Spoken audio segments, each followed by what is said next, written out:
کیسرانی voice کے معزز ناظرین السلام علیکم۔ ایک صحابی رسول مبیرہ بن شعبہ رضی اللہ تعالیٰ عنہ فرماتے ہیں کہ ایک سفر پر جا رہے تھے۔ رات کا وقت تھا۔ اللہ کے رسول صلی اللہ علیہ وآلہ وسلم قافلے سے علیحدہ ہو کر قضائے حاجت کے لیے چلے گئے، لیکن جو پیچھے صحابہ کرام رضی اللہ تعالیٰ عنہ تھے ان کو معلوم نہیں تھا کہ اللہ تعالیٰ کے رسول صلی اللہ علیہ وآلہ وسلم کہاں گئے ہیں۔ کچھ تاخیر ہو گئی، ادھر فجر کی نماز کا وقت ہو گیا۔ جو صحابہ اکرام رضی اللہ تعالیٰ عنہ تشریف فرما تھے کہ انہوں نے سمجھا کہ اللہ کے رسول صلی اللہ علیہ وآلہ وسلم کسی اور جگہ پر چلے گئے ہیں، واپس نہیں آئیں گے۔ نماز کا وقت ہو چکا ہے اور فجر کی نماز کا وقت مختصر ہوتا ہے، نماز پڑھ لیتے ہیں۔ نبی کریم صلی اللہ علیہ وآلہ وسلم کہیں دور نکل گئے ہیں، یہ سوچ کر سیدنا عبد الرحمن بن عوف رضی اللہ تعالیٰ عنہ کو ساتھیوں نے امام بنا لیا اور ان کے پیچھے نماز پڑھنا شروع کر دی۔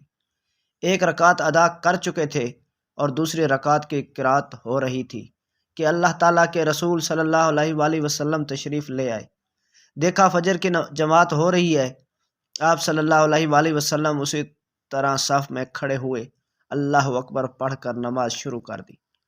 مبیرہ بن شعبہ رضی اللہ تعالیٰ عنہ فرماتے ہیں جب سیدنا عبد الرحمن بن عوف رضی اللہ تعالیٰ عنہ نے دوسری رکعت مکمل کر کے سلام پھیرا تو کیا دیکھتے ہیں کہ اللہ کے رسول صلی اللہ علیہ وآلہ وسلم کھڑے ہو کر دوسری رکعت ادا کر رہے ہیں۔ ساری زندگی میں ایک ہی واقعہ پیش آیا ہے کہ جس میں اللہ تعالیٰ کے رسول صلی اللہ علیہ وآلہ وسلم کی ایک رکعت جماعت سے رہ گئی تھی۔ یہی واقعہ ہے کہ آپ صلی اللہ علیہ وآلہ وسلم نے ساری زندگی میں ایک نماز ایسی ہے جو صحابی کے پیچھے ادا کی ہے، وہ یہی نماز فجر تھی۔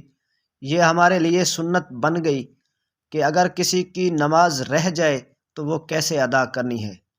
اسی پر عمل کرتے ہوئے آج ہم بھی کسی نماز میں تاخیر ہو جائے تو امام کے سلام پھیرنے کے بعد وہ کھڑے ہو کر اپنی نماز کو پورا کرتے ہیں۔ اللہ تعالیٰ اس طرح کے تمام دینی عمل کو سمجھ کر اس پر عمل کرنے کی توفیق عطا فرمائے اور ہم سب کو اپنی زندگی میں دین پر قائم و دائم رکھے، آمین۔ ناظرین، ہماری یہ ویڈیو کیسی لگی اس کے بارے میں ایک کمنٹ ضرور دیجیے گا۔ ہاں، اگر ابھی تک آپ نے ہمارا چینل سبسکرائب نہیں کیا تو پلیز اس ویڈیو کو لائک اور چینل کو سبسکرائب کرنا نہ بھولیے گا۔ Thank you.